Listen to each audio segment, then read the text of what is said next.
Hello students, welcome back to Google chemistry BC. Very very good evening. तो students, हम लोग इसके पिछले लेक्चर में पढ़े थे अमोनिया कैसे बनाई जाती है हैबर मेथड द्वारा। तो वो तो एक बहुत इंपॉर्टेंट क्वेश्चन था ही, जो कि आपके बोर्ड में लगभग कंफर्म है। उसी के जैसा एक और इंपॉर्टेंट क्वेश्चन, क्योंकि हम लोग यूपी बोर्ड इंग्लिश मीडियम के क्रैश कोर्स की बात कर रहे हैं, जहाँ पे हम लोग पी ब्लॉक चैप्टर सबसे पहले उठाएं, क्योंकि सबसे लेंदी चैप्टर है। तो इसमें हमारा जो एक नेक्स्ट क्वेश्चन है, formation of HNO3 by Ostwald method. प्यारे बच्चों, नाइट्रिक एसिड का फॉर्मेशन ओस्टवाल्ड मेथड से, ये भी एक इंपॉर्टेंट क्वेश्चन है। देखो, हम लोग को वही पढ़ना है जो ज़्यादा बार पूछे जाने की प्रोबेबिलिटी है। बात को आप समझ रहे हैं ना। तो आज हम लोग डिस्कस करेंगे कि ओस्टवाल्ड मेथड से कैसे नाइट्रिक एसिड बनाते हैं। हम एक माइंडसेट देंगे, बाकी की आपको वेल रिटन नोट्स PDF में दे देंगे, तो वहाँ से आप लिख लेना। लिखना कैसे है यहाँ पे हम लोग समझेंगे। अगर हम समझ गए तो लिखना आसान है। ओके सर, सबसे पहले मैं बहुत ही यहाँ पे मैंने सारी चीज़ें इसलिए लिख दी जिससे टाइम भी बचे और दूसरी चीज़ आपको ज़्यादा समझ में आएगा। तो अगर हम बात करें HNO3 की प्रिपरेशन करानी है, प्रिंसिपल सबसे पहले हमने लिखा। प्रिंसिपल का मतलब सिद्धांत, भाई किस किस तरह से क्या क्या चीज़ हम मिक्स करेंगे तब जाके हमारा प्रोडक्ट निकलेगा। तो प्रोडक्ट क्या है भाई? HNO3, जिसको हम प्यार से नाइट्रिक एसिड कहते हैं। ये कह रहा है प्रिंसिपल में, ये पहली बात तो ये रिएक्शन 3 स्टेप में है। ये कह रहा है प्रिंसिपल में ammonia oxidise into nitric oxide. जो हमारी अमोनिया है वो ऑक्सीडाइज हो जा रही है नाइट्रिक ऑक्साइड में when it react with air in the presence of platinum catalyst at 700 to 800 degree Celsius. ये बहुत अच्छी सी बात बोल रहे हैं। ये कह रहे हैं, मेरी बात को आप सुनना। मैं मानता हूँ ये कठिन है, अपने टाइम में मुझे भी नहीं याद हुई थी, लेकिन जब मैं 2-3 बार रिपीट करूंगा तो यहीं की यहीं याद हो जाएगा। और फिर आपको जब नोट्स दे दूंगा तो आप पढ़ते रहना, याद होगा। देखो यार, कुछ चीज़ें आपको याद करनी ही पड़ेंगी जिसमें कोई लॉजिक काम नहीं आएगा। ओके सर, मैं तो रेडी हूँ भाई, आपको सपने पूरे करने तो रेडी ही रहना पड़ेगा। चलो, सबसे पहले हम बात करें, हमने क्या कहा? हमने कहा अमोनिया ऑक्सीडाइज हो रही है। अमोनिया कैसे ऑक्सीडाइज होगी भाई? जब कोई चीज़ ऑक्सीडाइज होती है मतलब ऑक्सीडेशन हो रहा है, मतलब O2 का एडिशन होगा। तो अमोनिया की रिएक्शन जब हम एयर से कराते हैं, यानी कि O2 से कराते हैं, तो ये ऑक्सीडाइज होकर नाइट्रिक ऑक्साइड बनाती है। अब जिन बच्चों को नाइट्रिक ऑक्साइड का फार्मूला पता होगा वो चीज़ों को आसानी से लिख लेंगे। अच्छा, जरूरी नहीं है कि वहाँ ये इक्वेशन बैलेंस हो जो मैंने लिखा है, रट के थोड़ी ना लिख रहे हो, समझ के लिखना है। अमोनिया का ऑक्सीडेशन कराओ, नाइट्रिक ऑक्साइड बनाओ। Nitric oxide, not nitric acid. कई बच्चे तो कहते हैं नाइट्रिक एसिड बन गया तो फिर नीचे का क्या काम है? ठीक है, तो यहाँ पे मैंने लिख दिया। क्या लिखा भैया? 4NH3 + 5O2। अमोनिया का कराया ऑक्सीजन की उपस्थिति में ऑक्सीडेशन और बना हमारा 4NO। ये NO क्या है प्यारे बच्चों? यही नाइट्रिक ऑक्साइड है और वाटर मॉलिक्यूल। क्योंकि बैलेंस ही मेंटेन करनी थी, इसलिए हमने यहाँ पे 4, 5, 4, 6 जो भी लिखा वो बैलेंस करना आप जानते हो, क्लास 11 में आपको पता है। अगर नहीं भी पता है, अगर आप डायरेक्ट लिख दिए कि NH3 का ऑक्सीडेशन हुआ, NH3 + O2 gives out NO + 2H2O, तो कोई भी एग्जामिनर गलत नहीं काटेगा। तो पहला स्टेप में क्या हुआ? अमोनिया ऑक्सीडाइज हुआ। किससे रिएक्शन करके? एयर से रिएक्शन किया। किसकी उपस्थिति में? In the presence of PT catalyst. ये PT क्या है भैया? प्लेटिनम कैटालिस्ट की उपस्थिति में ये रिएक्शन हुई और टेम्परेचर यहाँ पे 700 to 800 डिग्री सेल्सियस था। ये हमारा पहला स्टेप हुआ। अभी ये खत्म नहीं हुआ, याद रखना, ये पहला स्टेप हुआ। मैं फिर से आपको रिवीजन करा दूं। ये कह रहा है कि जब अमोनिया की रिएक्शन हमने एयर से कराई तो अमोनिया ऑक्सीडाइज हो गया नाइट्रिक ऑक्साइड में, जिसको हम NO कहते हैं, और वाटर मॉलिक्यूल निकला। ये रिएक्शन प्लेटिनम कैटालिस्ट की उपस्थिति में हुई। कैटालिस्ट क्या होते हैं? जो रेट ऑफ रिएक्शन को इंक्रीज कर देते हैं, इनहांस कर देते हैं। Okay sir. फिर ये कह रहा है कि जो हमारा नाइट्रिक ऑक्साइड बना, हमने उसका फर्दर ऑक्सीडेशन कराया। बड़ी अच्छी बात है। एक तो अमोनिया का ऑक्सीडेशन हुआ तो नाइट्रिक ऑक्साइड बना, फिर ये नाइट्रिक ऑक्साइड का फर्दर ऑक्सीडेशन करा रहे हैं। तो आप यहाँ पे देख सकते हो कि 2NO + O2 gives out 2NO2। इसको हम नाइट्रस ऑक्साइड कहते हैं। इसको हम क्या कहते हैं प्यारे बच्चों? इसको हम क्या कहते हैं? Nitrogen dioxide. सॉरी, इसको हम कहते हैं नाइट्रोजन डाइऑक्साइड। अरे भैया, जैसे कार्बन डाइऑक्साइड वैसे नाइट्रोजन डाइऑक्साइड। ओके सर, तो 2 स्टेप हमको याद करना। देखो, मेरे साथ अगर याद कर लिए तो हो जाएगा, और जब अभी हम लोग डायग्रामेटिक देखेंगे तो वो पक्का याद हो जाएगा। और एक बार बताऊं, आज याद कर लोगे तो ठीक है, बाद में कभी नहीं याद होगा। मैंने क्या बोला? अमोनिया का ऑक्सीडेशन कराया, ये कन्वर्ट हुआ नाइट्रिक ऑक्साइड में in the presence of platinum catalyst at 700 to 800 degree Celsius. फिर नाइट्रिक ऑक्साइड का फर्दर हम ऑक्सीडेशन कराएंगे, O2 से रिएक्शन कराएंगे, तो ये क्या बन रहा है भाई? Nitrogen dioxide. ओके, फिर ये कह रहे हैं nitrogen dioxide react with water and form nitric acid. फिर जो हमारा नाइट्रोजन डाइऑक्साइड मिला उसकी रिएक्शन हम वाटर से कराएंगे तो नाइट्रिक एसिड मिलेगा। लेकिन जो नाइट्रिक एसिड मिलेगा वो उतना ज़्यादा कंसंट्रेट नहीं रहेगा, वो डाइल्यूट रहेगा। तो उसको कंसंट्रेट करने के लिए हम डिहाइड्रेशन कराएंगे और वाटर जब निकल जाएगा तो उसकी डाइल्यूशन कम हो जाएगी और इसका कंसंट्रेशन ज़्यादा हो जाएगा। सर एक बार फिर से रिपीट करिए, आप क्या कर रहे हैं। पहले स्टेप में हमने अमोनिया का ऑक्सीडेशन कराया तो हमारा प्लेटिनम कैटालिस्ट की उपस्थिति में हुआ नाइट्रिक ऑक्साइड बना। फिर नाइट्रिक ऑक्साइड का फर्दर ऑक्सीडेशन कराया तो हमारा नाइट्रोजन डाइऑक्साइड बना। ये चीज़ें याद करनी पड़ेंगी। फिर जब नाइट्रोजन डाइऑक्साइड का वाटर से रिएक्शन कराया तो नाइट्रिक एसिड और नाइट्रस एसिड बना। नाइट्रिक एसिड और नाइट्रस एसिड, इसका नाम भैया नाइट्रस एसिड, ठीक है ना।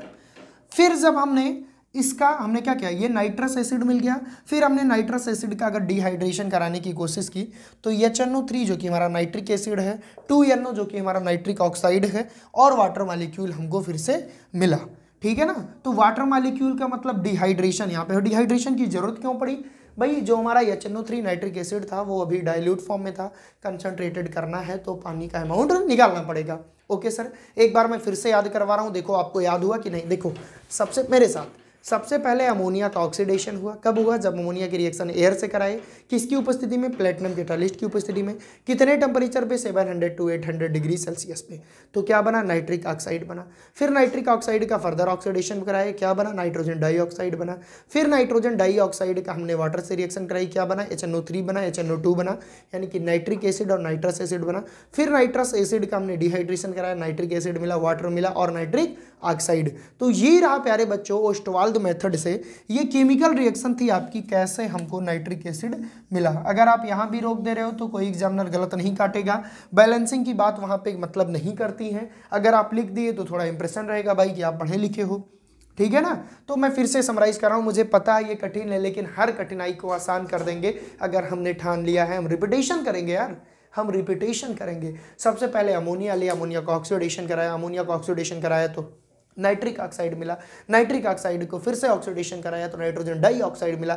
नाइट्रोजन डाइऑक्साइड की रिएक्शन वाटर से कराई तो HNO3 मिला प्लस HNO2 मिला। HNO2 को फर्दर डिहाइड्रेट किया तो नाइट्रिक एसिड मिला और नाइट्रिक ऑक्साइड मिला और वाटर मॉलिक्यूल निकल गया। तो ये था हमारा ओस्टवाल्ड मेथड की केमिकल रिएक्शन। अब हम डायग्रामेटिक स्टडी करेंगे, डायग्राम बनाएंगे। और एक बात बताऊं, अगर आप प्रिंसिपल लिख दिए और डायग्राम बना दिए कोई नहीं रोक सकता पूरे नंबर। हाँ, एक दो केमिकल रिएक्शन इंपॉर्टेंट है वो भी हम डिस्कशन कर लेंगे। तो आइए देखते हैं डायग्रामेटिक स्टडी। फ्रेंड्स, यहाँ पे मैंने ओस्टवाल्ड मेथड का डायग्रामेटिक एनालिसिस करके आपको एक डायग्राम दिया है। उस डायग्राम की हेल्प से आइए हम समझते हैं कि कैसे कैसे हमारी नाइट्रिक एसिड का फॉर्मेशन होगा। सबसे पहले यहाँ पे जो मैंने बताया था पहले स्टेप में होगा क्या कि हम अमोनिया लेंगे, उसको एयर के रिएक्शन कराएंगे प्लेटिनम कैटालिस्ट की उपस्थिति में। और टेम्परेचर मैंने कितना बोला था, 700 degree Celsius to 800 degree Celsius. तो सेम चीज़ जो वहाँ पे बोली गई थी वहाँ पे मेंशन है। अमोनिया का हमने एयर के साथ रिएक्शन कराया तो क्या होता था, ऑक्सीडेशन होता था in the presence of platinum at 700 to 800 degree Celsius. और क्या बनता था हमारा नाइट्रिक ऑक्साइड। तो आप यहाँ पे देख सकते हो कि सबसे पहले हमने क्या कराया, अमोनिया की रिएक्शन वायु के साथ कराई, एयर के साथ कराई, ठीक है। तो ये अमोनिया हमारा कैटालिटिक चैम्बर से होकर गुजरा। क्यों भाई कैटालिटिक चैम्बर, क्योंकि ये रिएक्शन प्लेटिनम कैटालिस्ट की उपस्थिति में होनी थी और ये जो चैम्बर है इसी में 700 to 800 डिग्री सेल्सियस भी इसको मिला, ठीक है ना। फिर ये यहाँ से इसको लाया गया क्योंकि नाइट्रिक ऑक्साइड बना। मैंने आपको बताया था कि जब अमोनिया का हम ऑक्सीडेशन कराते हैं तो नाइट्रिक ऑक्साइड बनता है। नाइट्रिक ऑक्साइड को फिर हमने कूलिंग वेसल में डाला जिससे ये कूल हुआ, क्योंकि यहाँ पे बहुत ज़्यादा टेम्परेचर दिया गया था। जब ये कूल हुआ नाइट्रिक ऑक्साइड, ठीक है ना, अभी ये नाइट्रिक ऑक्साइड ही हमारा, इसको कूलिंग करके फर्दर हमने इसको भेजा किस चैम्बर में, जहाँ पे ऑक्सीडेशन होना है, जहाँ पे ऑक्सीडेशन होना है हम इसको ऑक्सीडेशन चैम्बर कह सकते हैं। तो नाइट्रिक ऑक्साइड का जब हम तीसरे स्टेप में फर्दर O2 से रिएक्शन कराए तो हमको क्या मिला प्यारे बच्चों, NO2 नाइट्रोजन डाइऑक्साइड। देखो मैं सारी चीज़ें आपको एक बार पहले बता चुका हूँ, उसी को मैं एक्सप्लेन कर रहा हूँ। नाइट्रोजन डाइऑक्साइड मिला, नाइट्रोजन डाइऑक्साइड मिला और हमारा फिर जो O2 था वो निकल गया। फिर नाइट्रोजन डाइऑक्साइड की रिएक्शन यहाँ पे आप देख सकते हो, जब हमने वाटर से कराया एडजॉर्प्शन टावर में तो वाटर से रिएक्शन करने के बाद नाइट्रिक एसिड बना, नाइट्रिक एसिड बना और हमारा नाइट्रस एसिड बना। तो जो नाइट्रिक एसिड था क्योंकि वो डाइल्यूट था तो उसको हमने क्या किया भाई, उसको हमने क्या किया, ये डाइल्यूट था, जब हमने डिहाइड्रेशन कराया तो वाटर निकल गया और केवल हमारा कंसनट्रेटेड नाइट्रिक एसिड मिला। ये एडजॉर्प्शन टावर है, यहाँ से कुछ वेस्ट गैसेज निकली जो इसके साथ बन रही थी, जैसे HNO2 कह सकते हैं। तो इस रिएक्शन में आपको सबसे पहले मैं एक बार फिर से समराइज कराऊँ कैसे इसको समझना है। आपको सबसे पहले ये याद रखना है कि कैटालिटिक चैम्बर में कौन सी रिएक्शन हुई। कैटालिटिक चैम्बर यानी कैटालिस्ट की उपस्थिति में अमोनिया का हमने ऑक्सीडेशन कराया और हमारा बना क्या, नाइट्रिक ऑक्साइड। ओके सर, फिर नाइट्रिक ऑक्साइड का हमने कूलिंग वेसल में डाला जिससे ये कूल हो जाए, क्योंकि बहुत ज़्यादा टेम्परेचर यहाँ पे हमने दे दिया था। कूलिंग वेसल में डालने के बाद फिर ये नाइट्रिक ऑक्साइड आया अपना फर्दर ऑक्सीडेशन चैम्बर में ऑक्सीडेशन कराने। जब नाइट्रिक ऑक्साइड को ऑक्सीडेशन होगा तो क्या बना प्यारे बच्चों, नाइट्रोजन डाइऑक्साइड। नाइट्रोजन डाइऑक्साइड को फिर हमने एडजॉर्प्शन टावर में भेजा और एडजॉर्प्शन टावर में हमने इसकी रिएक्शन वाटर के साथ कराई। जैसे ही हमारा नाइट्रोजन डाइऑक्साइड की रिएक्शन वाटर से कराई, हमको क्या मिल गया, नाइट्रिक एसिड मिल गया और वेस्ट गैसेस के फॉर्म में नाइट्रस ऑक्साइड मिल गया, सॉरी नाइट्रस एसिड मिल गया। तो हमारा यहाँ पे देखिए HNO3 प्लस HNO2 मिला। अब ये HNO3 ये जो मिला ये डाइल्यूट है। अब हम क्या करें भाई, इस डाइल्यूट HNO3 को अगर हम क्या करें, अगर हम इससे पानी निकाल दें तो हमको कंसनट्रेटेड HNO3 मिल जाएगा, डिहाइड्रेशन करा दे। दूसरी चीज़ ये जो waste substance waste gases HNO2, अगर हम इसको फर्दर हम इसका डिहाइड्रेशन कराएं तो हमको HNO3 भी मिलेगा, नाइट्रिक ऑक्साइड भी मिलेगा और वाटर भी मिलेगा। मैंने आपको दिखाया, लेकिन ये पूरा कॉम्प्लिकेटेड हो जा रहा है आपके लिए, तो आपको ऐसे याद करना है। आपको 4 चैम्बर बनाने, catalytic chamber, cooling chamber, oxidation chamber और एडजॉर्प्शन टावर। मैं फिर से बता रहा हूँ, आपको 4 चैम्बर बनाने हैं सबसे पहले। अच्छा, एक बात मैंने उसी दिन बताई थी कि जरूर नहीं कि सर ने बड़ा सा बनाया तो तुम कूलिंग वेसल बड़ा सा बनाओ, तुम छोटा भी बना सकते हो। कैटालिटिक चैम्बर तुम छोटा भी बना सकते हो। ये एक डायग्रामेटिक रिप्रेजेंटेशन है कि ये पहले ये करना, देन ये करना, देन ये करना। ऐसा कुछ नहीं कि हर जगह ऑक्सीडेशन चैम्बर इतना बड़ा होता है और हर जगह एडजॉर्प्शन टावर इतना बड़ा होता है। आप कैसे भी अपने एग्जाम में बनाओ, लेकिन जो प्रोसेस है वो सही होनी चाहिए। क्या प्रोसेस है मैं फिर से बोल रहा हूँ, आपको याद कराऊंगा। मैंने बोला था ना याद कराऊंगा। अमोनिया का ऑक्सीडेशन होगा प्लेटिनम कैटालिस्ट की उपस्थिति में, तो यहाँ पे कैटालिटिक चैम्बर में ये चीजें होंगी। टेम्परेचर 700 से 800 डिग्री सेल्सियस है, तो बनेगा नाइट्रिक ऑक्साइड। फिर नाइट्रिक ऑक्साइड को कूलिंग वेसल से गुजारेंगे जिससे वो ठंडा हो जाए, क्योंकि ज़्यादा टेम्परेचर था। फिर नाइट्रिक ऑक्साइड का फर्दर ऑक्सीडेशन कराएंगे, नाइट्रोजन डाइऑक्साइड बनेगा। कहाँ होगा, ऑक्सीडेशन चैम्बर में। नाइट्रोजन डाइऑक्साइड को हम भेजेंगे एडजॉर्प्शन टावर में। एडजॉर्प्शन टावर में जब वाटर से रिएक्शन करेंगे तो नाइट्रिक एसिड देगा, जो कि हमारा डाइल्यूट फॉर्म में होता है, और कुछ बेस्ट गैसेस जैसे HNO2 हमारी निकल जाती हैं। तो ये हुआ नाइट्रिक एसिड का प्रिपरेशन। अगर बेसिकली बात करें तो 4 चैम्बर हैं, पहले catalytic chamber, then cooling vessel, then nitrogen oxidation chamber, then हमारा एडजॉर्प्शन टावर, और यहाँ पे हमारा फाइनल प्रोडक्ट मिल गया। तो ये बहुत ईजी वे में मैंने आपको Ostwald method for the preparation of nitric acid explain कर दिया। अब अगर फिर भी आपको नहीं समझ में आया, वीडियो को 2-3 बार देखो, रिएक्शन को बार बार लिखो, मेरी गारंटी आपको क्लियर हो जाएगा। तो अब हम बात करते हैं इसके केमिकल रिएक्शन की, जो कि बहुत ज़्यादा इंपॉर्टेंट, जो आपके बोर्ड में पूछी गई है, उसको डिस्कस करते हैं। ठीक है, बाकी की मैं नोट्स आपको प्रोवाइड कर दूंगा, वहाँ भी सारी चीज़ें लिखी हुई हैं। मैं एक बार हट जा रहा हूँ, आप स्क्रीनशॉट ले सकते हो।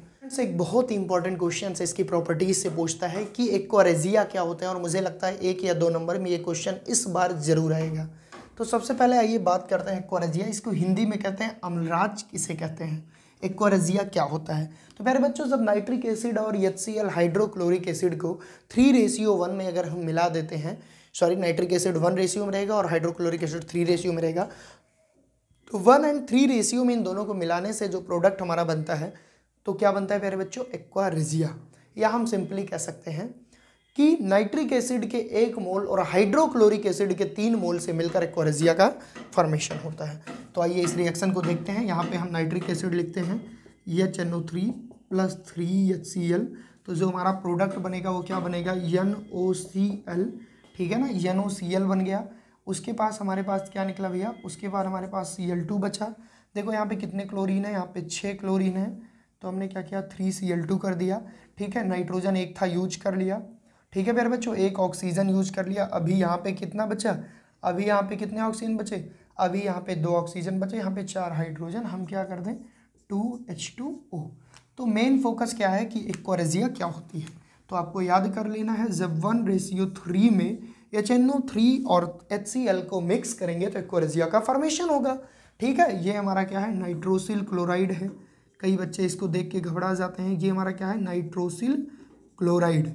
ठीक है ना, तो ये बहुत ही इंपॉर्टेंट क्वेश्चन हमारा, एक्वारेजिया क्या होता है। 1:3 में अगर नाइट्रिक एसिड और HCl को मिला दे तो एक्वारेजिया का फॉर्मेशन होता है। हम बात करें रिएक्शन विद टिन की, तो रिएक्शन विद टिन की अगर हम बात करें तो देखो यहाँ पे तुम्हारी बुक में बैलेंस करके दिया है, लेकिन जरूरी नहीं कि आपको बैलेंस करके वहाँ लिखो। अगर एग्जाम में आ गया क्या होता है, जब नाइट्रिक एसिड की रिएक्शन टिन से होती है तो तुमको याद करना पड़ेगा। यहाँ पे 4SN जो कि हमारा टिन है, इसकी रिएक्शन HNO3 से कराई 8, तो हमारा बना क्या, टिन नाइट्रेट, या इसी को हम स्टेनस, टिन को भाई क्या कहते हैं, स्टेनस भी कहते हैं, स्टेनस नाइट्रेट बना। और क्या बना, और हमारा बना अमोनियम नाइट्रेट।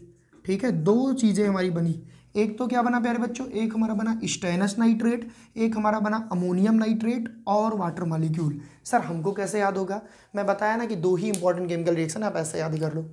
जब टिन की रिएक्शन HNO3 से कराते हैं तो स्टेनस नाइट्रेट बनेगा, HNO3 में से समझ लो H को टिन रिप्लेस कर देगा तो स्टेनस नाइट्रेट बनेगा जो कि सबसे ज़्यादा इंपॉर्टेंट है, और अमोनियम नाइट्रेट बनेगा और वाटर मॉलिक्यूल बनेगा। ओके सर, फिर एक और इंपॉर्टेंट रिएक्शन मैं यहाँ पे मेंशन कर दिया हूँ, देखो कुछ चीज़ें मैंने बताया आपको याद करनी पड़ेंगी। रिएक्शन विथ KI, ये कह रहा है पोटेशियम आयोडाइड से जब HNO3 की रिएक्शन करेंगे तो क्या होगा, सबसे पहले आयोडीन निकल जाएगा 3I2, और ये KCH को रिप्लेस करके KNO3 बनाएगा, बाकी का जो बचा आप लिख दीजिए। मेन हमारा मकसद ये और ये बनाना था, बाकी हमारा नाइट्रिक ऑक्साइड बना और वाटर मॉलिक्यूल। तो मैं फिर से समराइज करा रहा हूँ, एक्वारेजिया क्या होती है, HNO3 + 3HCl जब मिलाएंगे तो एक्वारेजिया बनेगा। फिर हमने बात की स्टेनस से या निटिन से रिएक्शन करेगा तो क्या बनेगा, स्टेनस नाइट्रेट बनेगा और हमारा अमोनियम नाइट्रेट बनेगा और वाटर मॉलिक्यूल निकल जाएगा। जब पोटेशियम आयोडाइड से रिएक्शन कराएंगे तो KNO3 बनेगा, 3I2 बनेगा, 2NO बनेगा और H2O निकल जाएगा। तो रिएक्शन बैलेंस करना जरूरी नहीं, बस ये जानो क्या बना। तो ये था हमारा केमिकल प्रॉपर्टी जो कि बहुत इंपॉर्टेंट था, मतलब ये सारी चीज़ें पूछी गई हैं, एक आध बार ये भी पूछा गया है, लेकिन ज़्यादातर प्रिपरेशन मेथड पूछा जाता है और एक्वारेजिया, तो इन दोनों को जरूर फोकस करके पढ़ना। देखो अब इसी में शार्ट आंसर भी तुम्हारा कवर हो रहा है, तो मैं पहले लॉन्ग इसीलिए करा रहा हूँ कि जितने शार्ट आंसर वो सारे कवर हो जाएंगे, तुम कहोगे नहीं सर मुझे नहीं आता।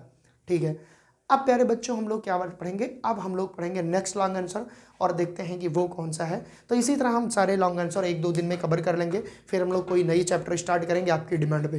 तो उम्मीद करता हूँ आप समझ में आया होगा। देखो प्यारे बच्चों थोड़ा एफर्ट आपको करना पड़ेगा क्योंकि आपके सपने भी बड़े हैं। तो आज के लिए बस इतना ही, bye bye, take care, thank you so much, best wishes, Google chemistry.